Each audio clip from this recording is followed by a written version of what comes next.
Hi, everybody. I'm Brittany Lewis with Forbes Breaking News. Joining me now is Congressman Tim Burchett. Congressman, thank you so much for joining me once again. Thank you so much for having me on, ma'am. It's my pleasure.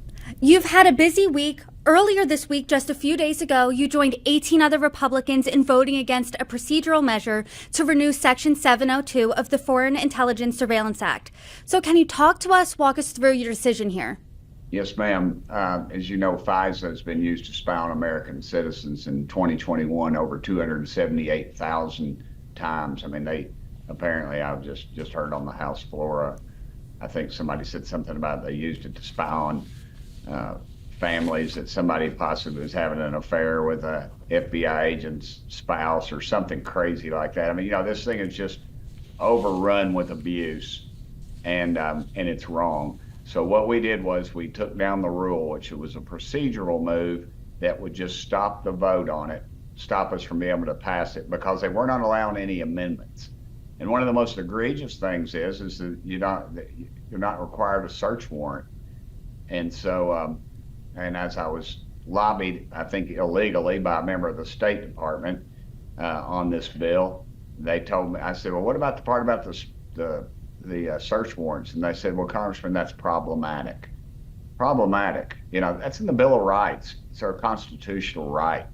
These things are just basic American things that the FBI is using to deny us. Now they've gotten with the Intelligence Committee and, the world's gonna come to an end. Well, dadgummit, why wasn't the head of the FBI, Ray, why wasn't he concerned about the border? We know we've had caught terrorists that they've actually caught, and they knew they were terrorists, turned them loose. A year later, they decided to rein them in. Why weren't they concerned about that? Why aren't they concerned about the 10 to 14 million illegals into our country? Why aren't they concerned about the communist Chinese? We've been told over, I think 114,000 are within our country, and we don't know where the heck they are. Why aren't they concerned about that? They're using this to spy on Americans, and we need to clean it up. And that's what this is all about. And the debate right now going on the House floor is healthy, and it's the right thing to do. And shame on the Uniparty for trying to block us from any kind of debate. Some of your fellow Republicans have said that if this isn't reauthorized, the world, and America in particular, is less safe. That includes Senate Intelligence Committee Vice Chair Marco Rubio, Mitt Romney, among others. Does not reauthorizing this section make America safer? Well, obviously, they've had it in the past, and we've had a lot of terrorist failures. They've come into our country. I don't see how it makes us safer. If you don't have the provision to get a warrant, to me, we just line up with Russia, China, and all the other banana republics in the world, and that's the way they do business. We can't, this thing allows the FBI to do what they call a warrantless query, and why don't they just go get a warrant? I'll tell you why. Because a judge would laugh them out of court. You're going to go investigate somebody because they're sleeping with your wife and using federal authorities to do that? That's pathetic. And to think that they're not going to use this for political enemies, and the members of the media who are making excuses for this thing, they're going after them next, and they better be aware of it, because this will not end here. We better put a cork in it, and if we can't get the warrant provision put in, we need to kill it and start over. The intelligence community, the so-called intelligence community, they always circle the wagons. Here we are with an FBI that we've just, punished them for these violations by giving them a new headquarters that's going to be bigger than the Pentagon. Can you imagine that? They need more money to go after terrorists, but what's their big lobbying push all year? Get them a new headquarters. You mentioned earlier that there is debate as you and I sit here right now on the House floor. How have negotiations been going? Can you take us inside any type of conversations you've had on this? Well, the negotiations would not be going at all. The Uniparty, the big boys, whatever, and big girls, they'd be cramming this down America's throat ad nauseum right now if we had not stopped it earlier this week by voting down the rule. That's all there is to it, 100%. And the only reason they're debating it now is because we forced their hands to it. They're arrogant. They need to be called down. And Americans need to start paying attention to who the heck they elect to Congress. They come home and feed you the red meat and they say, yeah, America, we're doing this, and boo Nancy Pelosi, you know, and then they come back here and just throw in with the far left, even the Marxists, on these things. This thing is wrong as wrong can be, and they're just drinking the Kool-Aid if they think anything else. And they have sold you out. I don't care if you play golf with them, or they're in your Sunday school class, or you know, they date your sister or your brother. If they're not, if they're doing this kind of shenanigans, you need to vote their butts out. That's the bottom line, man. Congressman, I would love if you could be a little bit more specific and name some names here. When you're criticizing this uniparty, who specifically are you talking about? Look at the chairman. Go look and see who's on the floor right now debating, that's saying that they don't need a warrant to investigate you. That pretty much sums it up right there. And are you talking about Republicans as well?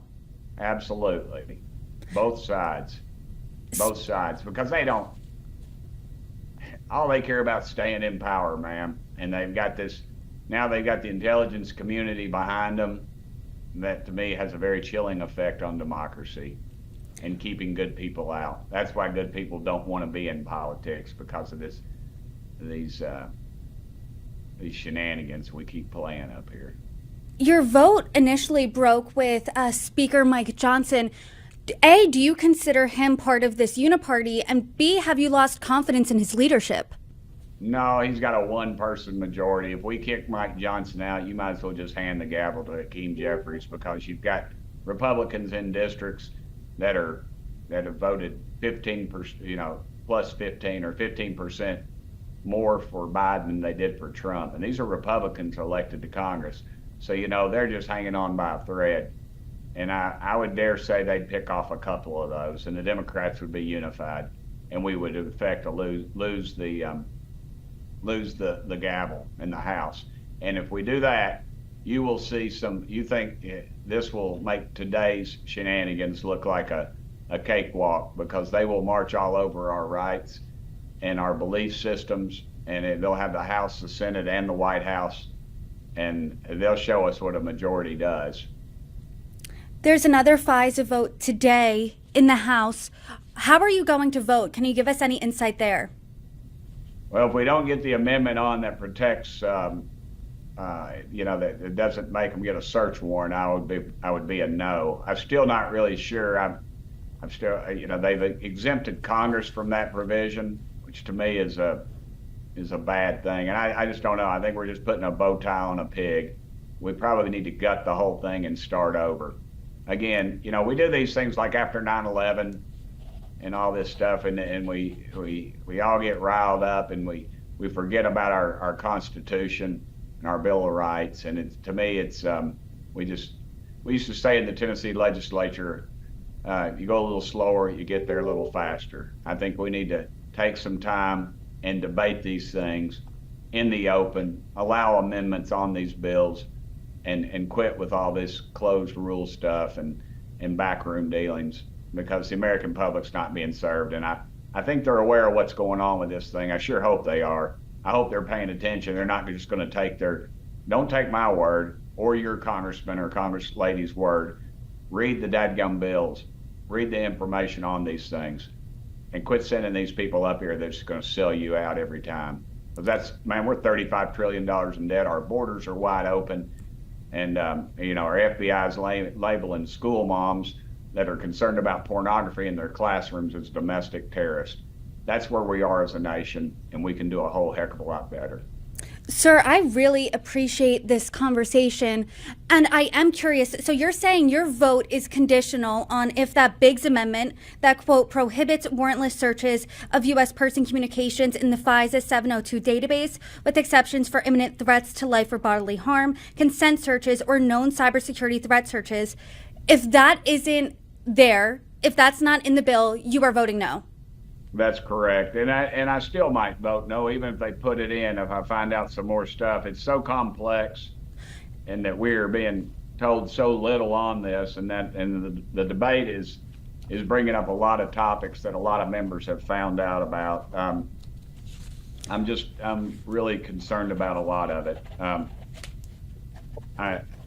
They're using this information to sell it, and some aspects.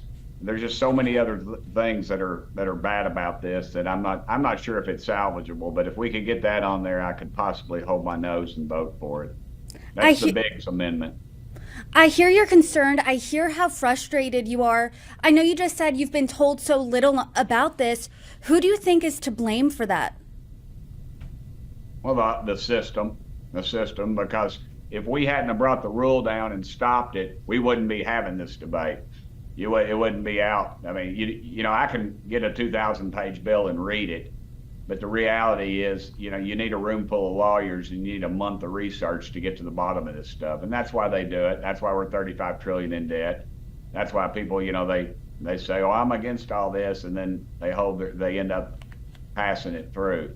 So, you know, the process worked in this case. A lot of people are angry and they accuse us of taking away their rights of their people. In fact, we gave the people their rights with this vote. We gave them the ability to see what's going on C-SPAN, just to see the corruption right out in front of it and watch the other side squirm trying to defend it. And then you're going to see a lot of them that squirmed. They're still going to vote against the American people because they are arrogant and they think they know better than what the American people know, and they're fed up with it. Do you think then a vote for this FISA bill is a vote against the American people? If the amendments don't go on to clean it up, I sure as heck do, ma'am. And if the amendments don't go on, do you think it has a chance of passing? Yes, I do. I surely do. Sir, I know how busy you are. I really appreciate you taking the time today. Thank you so much for joining me. Thank you, ma'am.